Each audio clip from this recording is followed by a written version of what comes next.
자, 지금 총선 양상에 대해서 상당히 많은 사람들이 이 혼란해 하는 것 같아요. 어떻게 이기고 있던 선거가 갑자기 또 저렇게 지냐. 그래서 이종섭이하고 황상무하고 대파 때문에 이 세 가지 건 때문에 질 수가 있냐. 자, 그리고 또 지는 정도가 압도적으로 지금 밀리고 있다라고 하는 게 말이 되냐. 이런 부분을 받아들이지 못하고요. 이제 뭐라고 이제 이야기를 하는가 하면 슬슬 등장하는 게 여론조사 조작이다. 또 더 나아가서 개표가 조작될 거다라고 또 미리 예단을 하고 황당한 헛소리들을 하고 있습니다. 자, 그런데 여기서 이제 중요한 부분은요. 제가 몇 달 전부터 지속적으로 해온 게 경제가 생각보다 굉장히 좋지 않다. 그래서 정권이 경제에 대해서 서민 보수를 살리는 입장으로 굉장히 치중하고 애를 써야지 기득권을 위한 개발 공약만 발표하고 그런 걸 계속하는 게 무의미하다라고 말을 했습니다. 그리고 선거가 힘들다. 자, 중간쯤에 국민의힘에 지금 지지율이 반짝 올라가고 민주당이 떨어진 적이 있었어요. 자, 그럴 때는 국민의힘이 일당이 될 것 같다고 말을 했습니다.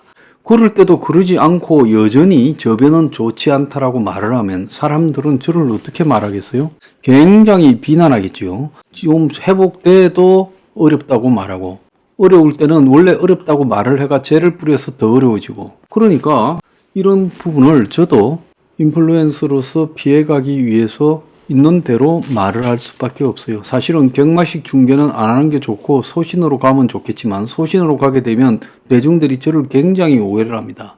저는 지금이라도 국민의힘 윤 정권을 썩 바람직하게 생각하는 건 아니지만은 그래도 이재명이나 조국이 압도적 다수로 국회를 점해서 그야말로 나라를 쥐고 흔드는 문제는 첫 번째는 안보 문제 때문에 두 번째는 저 사람들이 부패한 친북 주사파들을 옹호하는 세력이기 때문에 저 사람들이 부패한 자들과 친북 주사파들을 옹호하는 세력이기 때문에 저 사람들이 그렇게 압승을 하는 것을 절대 원하지 않습니다. 자, 그렇지만은 충고를 해도 듣지 않고 제가 이 의사 정원 학대 문제 얼마나 충고했습니까? 근데 끝까지 듣지 않고 마지막까지 고집을 피우잖아요. 자, 그리고 더 나아가서 각종 개발 공약을 발표하는 거, 메가시티라든지 부동산 개발 공약을 발표하는 거, 또 더 나아가서 뭐 청년층들에게 집 사라고 돈 빌려주는 거, 이런 것들로 선거 이기기가 어렵다 하고 일찌감치 이야기했고, 이번 선거를 꿰뚫고 있는 가장 큰 물밑 흐름은 딴 거 아니라 부동산 문제다.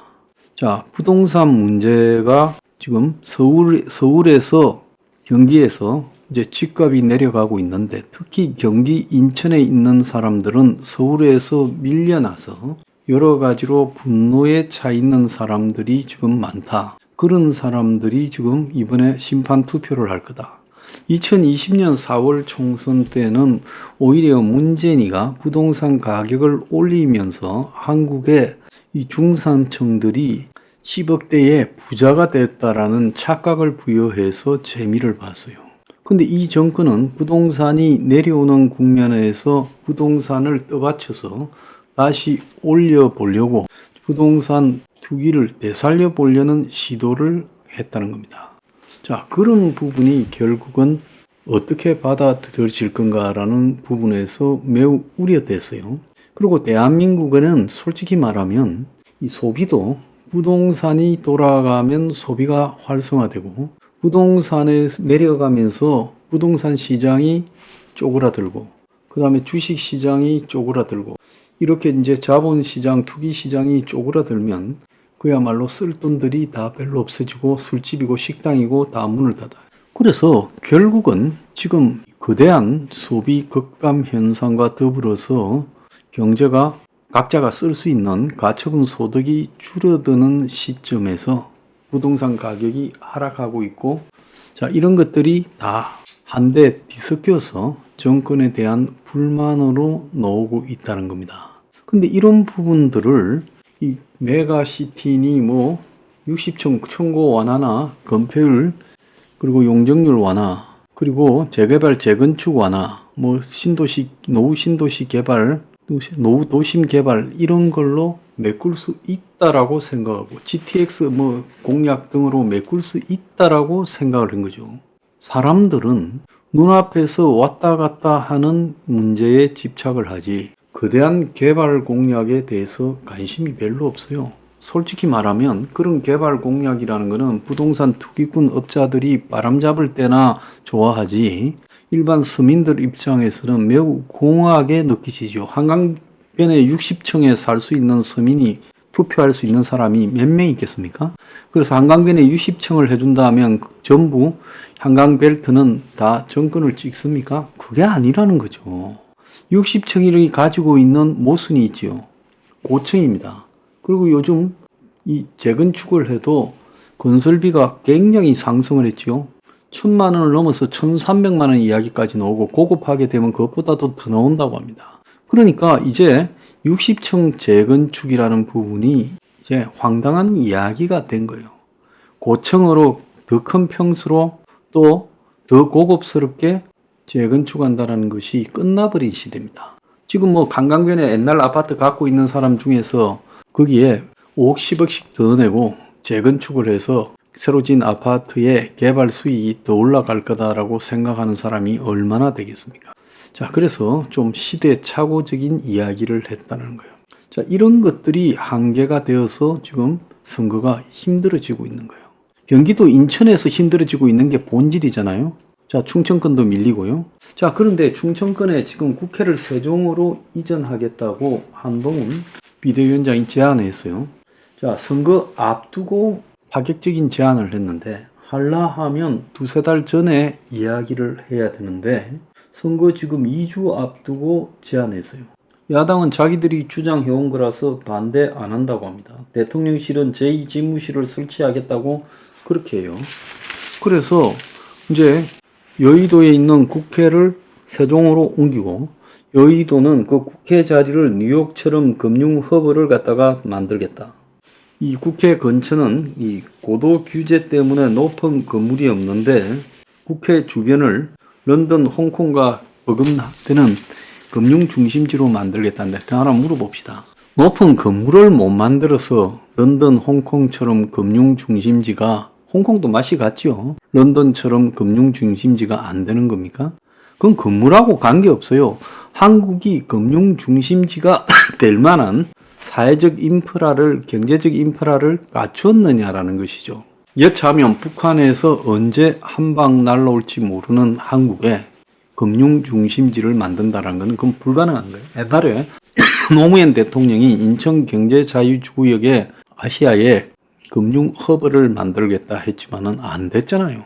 인천 영종도 일대에 뭔 금융 허브, 자, 인천 송도와 영종도 일대가 무슨 금융 허브가 되겠습니까? 그냥 그 높은 건물만 뜬금없이 있는 그런 어색한 지역이 됐죠.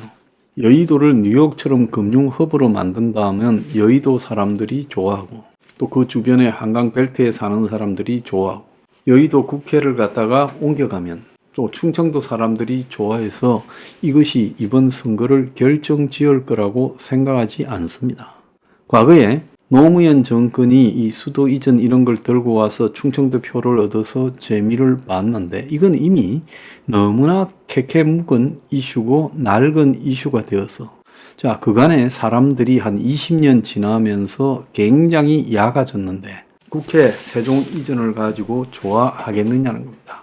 그래서 제가 오늘 말씀드리고 싶은 거는 이거나 또 각종 부담금을 갖다가 까주겠다고 정부가 이야기를 많이 하고 있어요. 영하 500원, 전기료 연 8,000원 싸진다. 그래서 재정 부담이 2조가 준다. 이런 것도 크게 이 선거판에 좌우되지가 못할 거다는 겁니다. 자, 지금 제일 중요한 거는 의사 문제를 매듭 짓는 거죠. 그래서 내가 참으로 한동훈 비대위원장이나 윤 대통령을 보면서 답답하게 생각하는 거는 선거 대패 이후의 상황에 대해서 현실적인 감각이 들어오는가에 대한 이 답답함이 있습니다. 지게 되면요, 일반 보수 성향을 가진 국민들은 굉장히 진짜 그 이재명이가 이제 설치고 조국이 설치고 거리에서 태진 하야 촛불 시위를 하고 그거를 보는 것도 굉장히 고통스럽고 또 좌파 세상이 되어서 모든 안보 원칙들, 동맹 이런 것들이 무너져 가는 것도 정말 보기가 깝깝하지만은 무엇보다도 가장 고통스러울 사람은 윤석열, 한동훈 1, 2등이라는 거예요.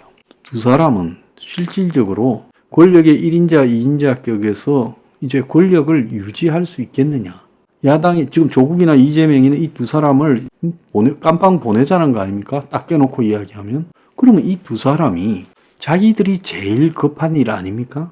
그러면 지금 그렇게 급한 상황에서 기회는 14일만 남아 있다면 이게 뭐 국회 이전이니 부당금 경감이니 이런 정도로 이 선거판이 바뀌어질 수 있을 건가라는 부분을 한번 생각해 볼 필요가 있어요.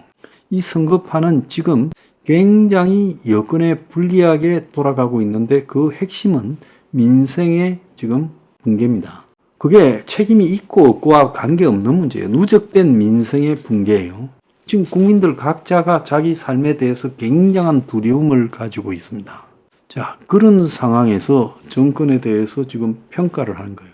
그럼 그 평가는 그간의 2년 동안에 이 정권이 축적되어서 보여지고 축적되고 쌓여서 보여지는 모습으로 나타난 데 대한 평가입니다. 자, 그렇다면 지금 남은 시간에 할 일은 결국 뭐 국회 이전이니 부당금 경감이니 이런 게 아니라 2년 동안에 보여진 모습을 2주 동안에 지금 희석시켜야 되지 않겠습니까? 왜 그걸 모릅니까?